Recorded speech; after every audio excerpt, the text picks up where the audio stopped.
Kita ambil sisi kiri dulu ya teman-teman ya, seklik.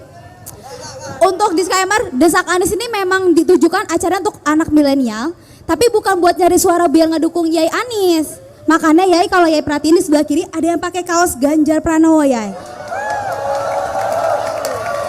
Kita undang ke depan ya Yai, Mas bersedia nanya? Oke.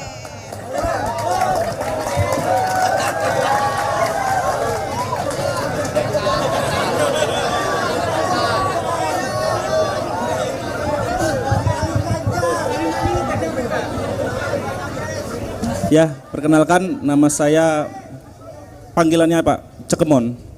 Mon. Langsung saja. Dari rakyat biasa aja Pak, rakyat jelata. Saya ingin bertanya, Bapak sering menyebutkan bahwa IKN akan dilanjutkan, akan dibatalkan atau itu menurut saya abu-abu Pak. Karena Bapak bilang nanti tunggu masalah dasarnya selesai dulu. Nah, Pak, di Lampung ini ada contoh konkret Pak, kota baru di sana 15 menit dari sini mangkrak. Buktinya proyeknya mangkrak, masalah dasarnya nggak selesai-selesai sampai hari ini. Nah, jadi menurut saya Bapak ini hanya cari aman saja, mengatakan IKN akan dilanjutkan tapi nanti. Kalau menurut saya tegas saja Pak, mau lanjut-lanjut enggak. Alasannya bahwa udah diundang-undangkan harus dilanjutkan, tapi kapan? Masalahnya kita nanti pasti ada masalah lagi. Masalah dasar di Indonesia pasti selalu ada. Jadi IKN itu kira-kira bakal dilanjutkan atau tidak Pak? Nah, yang kedua Pak, kita tahu semua paslon ingin menang satu putaran. Tapi apabila Pak Anies nanti gagal lanjut ke putaran kedua atau kalah langsung di putaran pertama, kira-kira bakal mendukung ke 02, 03 atau malah oposisi saja?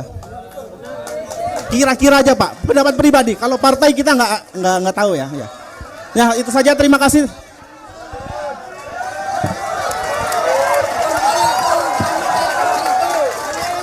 Ya, ini saya tadi sebelum jangan. Kita harus menghormati pilihan, betul tidak? Iya. Bahkan menurut saya, Bung Mon ya panggilannya, Yai Mon ini adalah contoh seorang yang demokratis. Karena dia mau datang sebuah acara dan ketemu pasangan yang bukan yang dia dukung, betul tidak? Nah, dan kita semua harus demokratis juga, menghormati. Inilah indahnya Indonesia, jangan dirusak, ya. Ya, nah, saya mau sampaikan begini. Jadi, kenapa IKN itu sudah sebagai sebuah proyek sudah ditetapkan oleh undang-undang, oke? Undang-undang.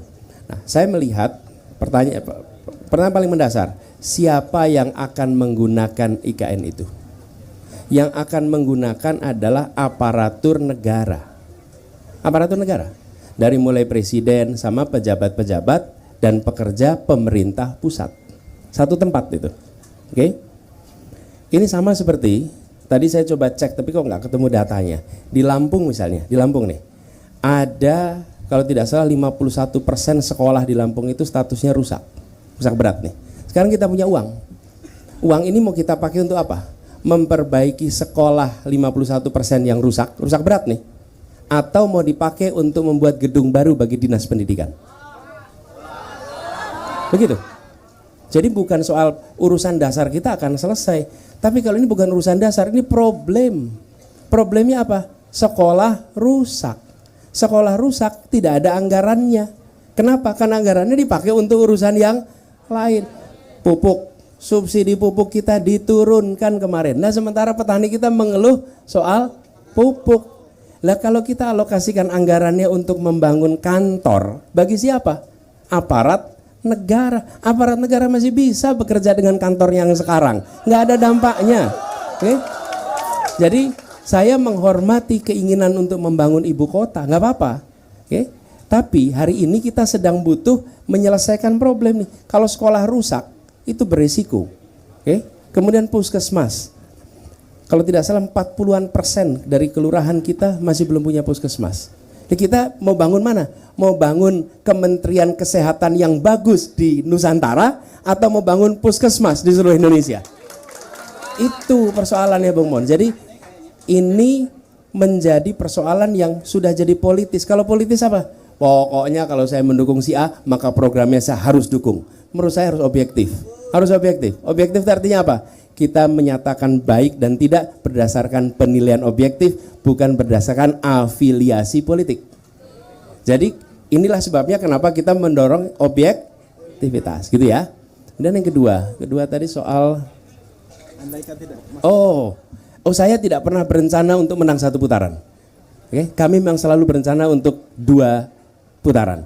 Dan insya Allah kita masuk ke putaran kedua. Jadi memang betul kami nggak pernah. Saya coba cek. Saya selalu mengatakan bahwa yang penting masuk putaran kedua. Kenapa? Karena kami udah pengalaman. Kalau banyak orang lain pilkada itu cuma 1 putaran. Hanya Jakarta yang pilkadanya 2 putaran. Jadi kalau saya ditanya, saya mindsetnya memang mindset 2 putaran, nggak pernah 1 putaran dari dulu.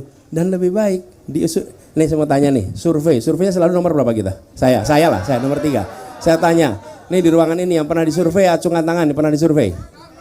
Nggak pernah. Anda 1, lumayan lah. Kapan waktu itu? Agustus. Sekali 1 orang di sini yang pernah disurvei. Alhamdulillah untung ada yang disurvei 1 orang nih. Kami selalu disurvei nomor 3. Dulu di Jakarta juga begitu. Terus menerus disurvei nomor 3. Pas pilkada nomor 2 dulu. Yang penting nomor 2 dulu. Habis itu baru 1. Gitulah kira-kira. Insya Allah menang. Oke. Terima kasih. Kita beri tepuk tangan untuk Yai Mon ini. Makasih. Oke, luar biasa memang. Kiai Mon kalau nanti berubah pikiran nggak usah diumumkan.